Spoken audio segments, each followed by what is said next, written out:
بسم اللہ الرحمن الرحیم، السلام علیکم ورحمۃ اللہ وبرکاتہ۔ آج ہم پڑھیں گے سورۃ البقرہ، اس کی آیت مبارکہ 38 اور 39، یعنی کہ 38 اور 39۔ شروع کرتے ہیں۔ بسم اللہ الرحمن الرحیم، قُلْنَا اهْبِطُوا مِنْهَا جَمِيعًا فَإِمَّا يَأْتِيَنَّكُم مِّنِّي هُدًى فَمَن تَبِعَ هُدَايَ فلا خوف عليهم ولا هم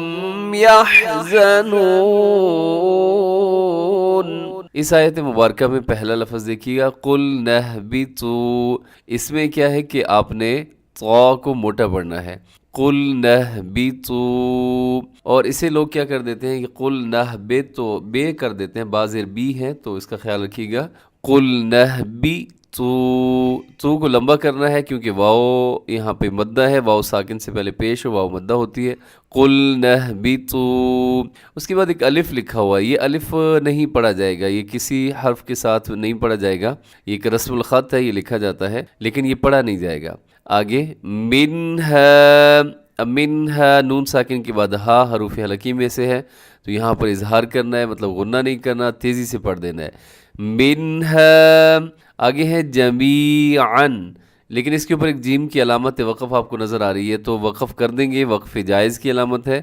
جمیعا، دو زبر کو الف مدہ کی طرح کھینچ کر وقف کرتے ہیں، جمیعا،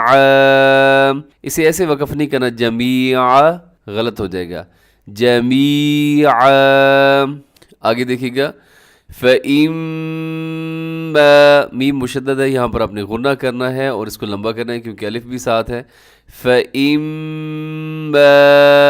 يَأْتِيَنَّكُمْ، یہاں پر بھی نون کے اوپر شد ہے، یہاں بھی آواز کو ناک میں لے جائے گا، يَأْتِيَنَّكُمْ مِنِّي، یہاں میم مشدد بھی ہے اور نون مشدد بھی ہے تو دونوں میں غنہ کرنا ہے، آپ نے پھر غور سے سنیے گا، يَأْتِيَنَّكُم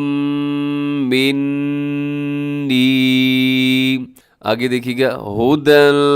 فَمَن تَبِعَ، یہاں دونوں پہ اخفا ہو رہا ہے، یعنی کہ ہدن کے اوپر بھی اخفا ہے، تنوین کے بعد فا حروف اخفا میں شامل ہے تو یہاں بھی اخفا کرنا ہے، آواز کو ناک میں چھپانا ہے، هُدًى فَمَن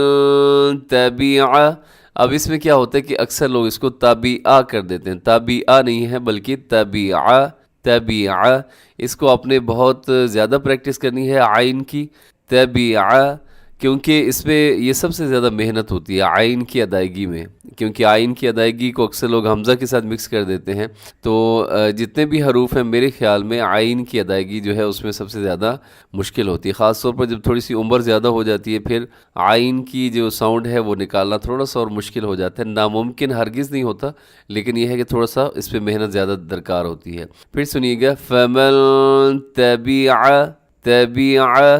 ہُدَايَ، اسے لمبا کرنا ہے آپ نے، دال کے ساتھ الف ہے تو دال کو آپ نے کھینچنا ہے، ہُدَايَ، آگے یا کے اوپر زبر ہے اس کو آپ نے لمبا نہیں کرنا، اسے ایسے نہیں پڑھنا ہُدَايَ فَلَا خَوْفٌ، غلط ہو جائے گا، ہُدَايَ فَلَا خَوْفٌ عَلَيْهِمْ، خوف علیہم، یہاں پہ تنوین ہے خوفن کے اوپر، یعنی دو پیش والی تنوین، اور آگے علیہم کے شروع میں عین ہے، تنوین کے بعد حروف حلقی آ گیا ہے، یہاں تیزی سے پڑھیے گا، غنہ نہیں کرنا، فلا خوف علیہم ولا هم يحزنون۔ اس آیت کو پھر سنیے گا ایک دفعہ، قُلْنَا اهْبِطُوا مِنْهَا جَمِيعًا فَإِمَّا يَأْتِيَنَّكُم مِّنِّي هُدًى فَمَن تَبِعَ هُدَايَ فَلَا خوف عليهم ولا هم يحزنون۔ آگے نیکسٹ آیت دیکھیے گا، آیت 39، والذین کفروا وکذبوا بآیاتنا اولئک اصحاب النار هم فیہا خالدون۔ والذین میں ذال ہے تو اسے والذین نہیں پڑھنا، کفروا لمبا کرنا ہے، آخر میں واو مدہ ہے، وکذبوا اس کے آخر میں بھی واو مدہ ہے، اس کو بھی لمبا کرنا ہے، بآیاتنا یہاں چھوٹی مادہ ہے کیونکہ آیاتنا کے آخر میں الف مدہ اور حمزہ جو ہے اولئک کے شروع میں اگلے لفظ کے شروع میں آ رہا ہے، چھوٹی مادہ ہے، بآیاتنا اولئک اولئک اس میں بڑی مد ہوتی ہے جسے مد متصل کہا جاتا ہے، جس کا کرنا واجب ہوتا ہے۔ اصحاب النار الصاد موٹا ہے اور النار یہاں پر نون مشدد کی وجہ سے غنہ ہے، اور آخر میں جو را لکھی ہوئی ہے را موٹی پڑی جائے گی، کیونکہ را ویسے تو ناری اگر ملا کے پڑھیں گے تو ناری میں را باریک ہوگا، لیکن اگر وقف کریں گے تو را ساکن ہو جائے گی، اور جب بھی را ساکن ہوتی ہے تو اس سے پہلے والا حرف پھر دیکھتے ہیں، اگر اس کے اوپر زبر ہو تو را پر پڑی جاتی ہے، یہاں پر بھی را پر پڑی جائے گی۔ پھر سنیے گا،